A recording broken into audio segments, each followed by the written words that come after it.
নাম ভোটার তালিকা থেকে বাতিল করা চলবে না। এই দাবিতে রাজ্য জুড়ে আন্দোলন গড়ে তুলুন। ইনকলাব জিন্দাবাদ, এসইউসিআই কমিউনিটি জিন্দাবাদ। একজন বৈধ নাগরিকের নাম ভোটার তালিকা থেকে বাতিল করা চলবে না। এই দাবিতে আজকে মেখলিগঞ্জ এসডি অফিসে ডেপুটেশনে আপনিও শামিল হন। ইনকলাব জিন্দাবাদ, এসইউসিআই কমিউনিটি জিন্দাবাদ।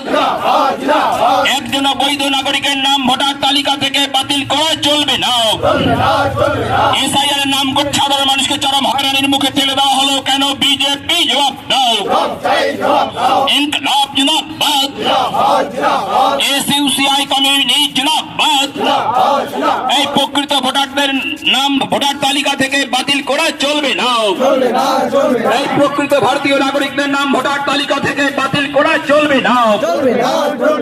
একজন বৈধ নাগরিকের নাম ভোটার তালিকা থেকে বাতিল করা চলবে না। এই দাবিতে আজকে